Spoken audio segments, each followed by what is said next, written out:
Hi எல்லாருக்கும். இன்றைக்கி நம்ம சப்பாத்தியில் ஒரு வெஜ் ரோல் எப்படி செய்கிறது தான் பார்க்க போகிறோம். வீட்டில் இருக்கிற காயை வச்சு குழந்தைங்களுக்கு பிடிச்ச மாதிரி ஸ்நாக்ஸு லஞ்சுன்னு எப்படி வேணால் கொடுத்து விடலாம். ஹெல்த்தியாக ரொம்ப சிம்பிளாக செஞ்சிடலாம். வாங்க எப்படி செய்கிறதுன்னு பார்க்கலாம்.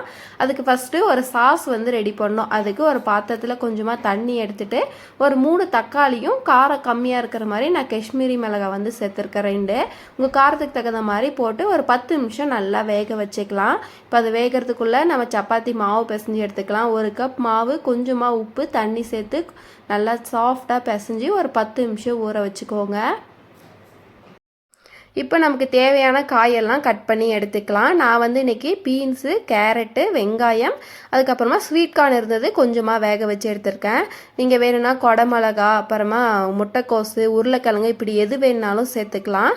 இப்போ தேவையான காயை இந்த மாதிரி நீளமாக மெல்லிஸாக கட் பண்ணி எடுத்து வச்சுக்கோங்க.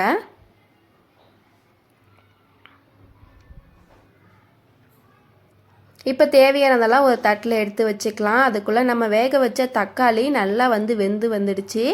இப்போ அடுப்பை ஆஃப் பண்ணிவிட்டு கொஞ்சம் சூடெல்லாம் குறைஞ்சதுக்கப்புறமா தக்காளி மேலே இருக்கிற தோலை மட்டும் எடுத்துட்டு அப்படியே மிக்சி ஜாரில் மிளகாவையும் தக்காளியும் சேர்த்து நல்லா ஃபைன் பேஸ்ட்டாக அரைச்சிக்கோங்க.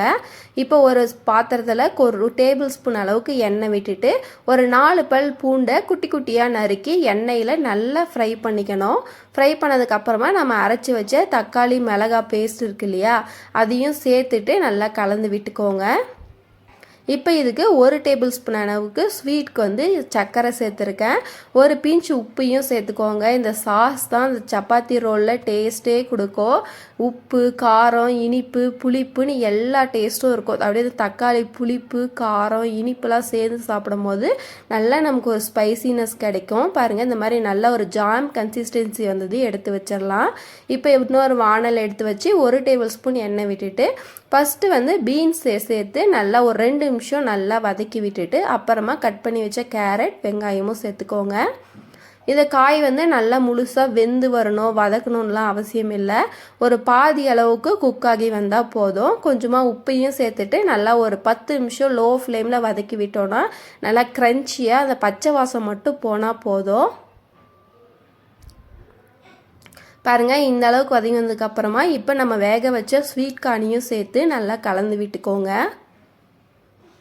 அந்த வெங்காயம் நல்லா முழுசாக வதங்காமல் பாதி அளவுக்கு வதங்கி அந்த க்ரன்ச்சியாக சாப்பிடும் போது டேஸ்ட் சூப்பராக இருக்கும்.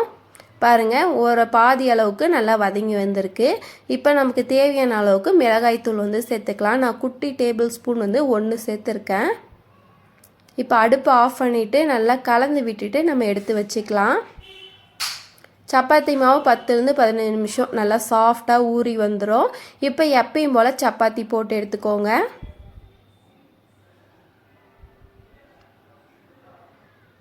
இப்போ நம்ம எல்லாமே ரெடி பண்ணியாச்சு. இப்போ சப்பாத்திக்குள்ளே வச்சு நல்லா ஸ்டஃப் பண்ணி ரோல் பண்ண வேண்டியது தான்.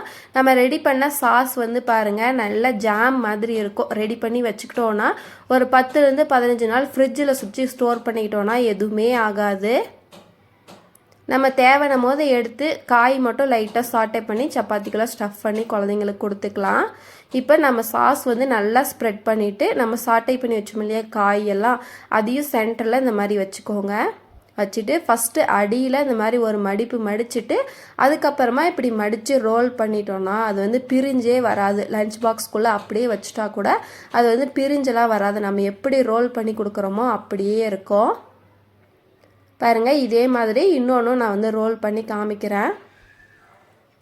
குழந்தைங்களுக்கு இந்த சாஸ் மட்டும் ரெடி பண்ணி வச்சுக்கிட்டோன்னா குழந்தைங்களுக்கு லஞ்சு ஸ்நாக்ஸ்ன்னு டக்குன்னு செஞ்சு கொடுத்தோன்னா கொஞ்சம் வீட்லேயே ஹெல்த்தியாக செஞ்சு கொடுத்த மாதிரி இருக்கும். குழந்தைங்களும் நல்லா காயெல்லாம் விரும்பி சாப்பிட ஆரம்பிச்சிருவாங்க. இந்த ரெசிபி நீங்களும் வீட்டில் ட்ரை பண்ணி பாருங்கள். எப்படி வந்ததுன்னு மறக்காமல் கமெண்ட் பண்ணுங்கள்.